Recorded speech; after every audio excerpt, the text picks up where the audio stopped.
This sailor's body was found wearing a 1940s uniform.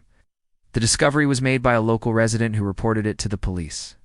When officers arrived at the scene, they were shocked to find a body wearing a full U.S. Navy uniform from World War II.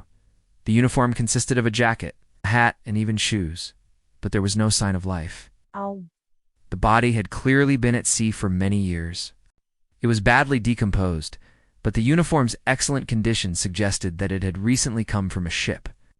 The mystery only deepened when the man's identity was discovered. DNA analysis revealed that the sailor had been on a ship that sank in the Indian Ocean in 1944. So how did his body end up in the Arctic Circle after all this time? It took some time to identify the remains, but the wait was worth it. The deceased man was identified as Joseph George. But how did he end up in the Arctic Circle? The answer might surprise you. In the early 1900s, Joseph George enlisted in the United States Navy. At the time, he was just 18 years old and eager to see the world. He served on several ships during his career, but it was his service on the USS Indianapolis that would make headlines around the world. In 1944, the Indianapolis was a heavy cruiser that played a vital role in the war effort. It was involved in several major battles, including the Battle of the Philippine Sea. But it was on July 30th, 1944, that the ship met its demise. The Indianapolis was sailing through the Pacific when it was struck by 2 Japanese torpedoes.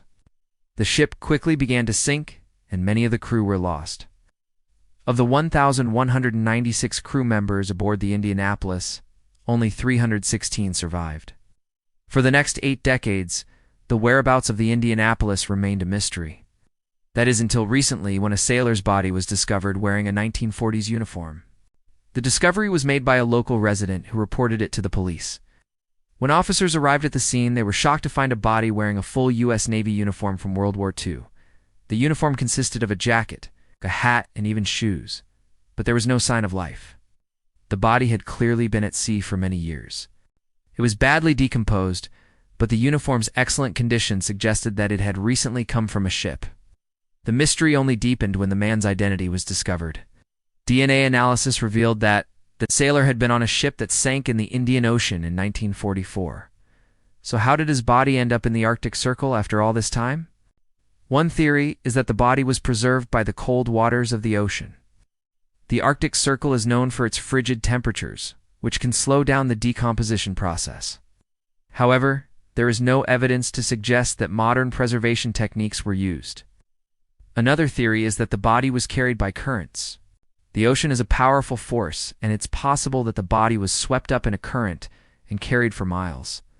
But perhaps the most intriguing theory is that the body was deliberately placed in the Arctic Circle. Some believe that the body may have been part of a secret military operation. However, there is no evidence to support this theory. What do you think happened to the sailor? Let me know your thoughts in the comments below. Don't forget to like and subscribe for more updates. As the investigation continued, more pieces of the puzzle began to fall into place. It was determined that the sailor had not been on the USS Indianapolis, as previously thought, but rather on another ship that had been in the area at the time. The USS Helena was a light cruiser that was escorting the Indianapolis when it was attacked. When the Indianapolis sank, the Helena rescued many of the survivors. It was on the Helena where our sailor Joseph George perished. His body, along with several others, was never recovered. The ship's log shows that several men went missing during the attack. At first, it was assumed that they had drowned, but now it seems likely that they were taken by the same Japanese submarine that attacked the Indianapolis. The submarine, the I-27, was known to have fired upon and likely sunk the USS Helena as well. Yes.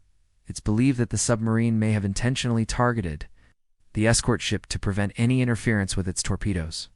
This would explain why the bodies were never recovered. The submarine likely sank them with its remaining torpedoes before being destroyed itself. How the bodies managed to stay intact for 80 years is a mystery. One theory is that the bodies were trapped inside the ship's wreckage, which acted as a preservative. As the ship began to decay, the bodies were released, but they were still in good condition due to the cold water temperatures. Another theory is that the bodies were actually preserved by the Japanese submarine itself. When the submarine was attacked and destroyed, it could have caused the bodies to be preserved in their final resting place, This theory is supported by the fact that the submarine was carrying a large amount of oil, which can preserve organic material. Whatever the cause, the discovery of Joseph George's body in such good condition is truly remarkable. It serves as a reminder of the sacrifices made by those who served on the USS Helena and other ships involved in the battle. If you want to learn more about the battle, I encourage you to do some research. It was a pivotal moment in the Pacific War, and the actions of the sailors involved had a profound impact on the course of history.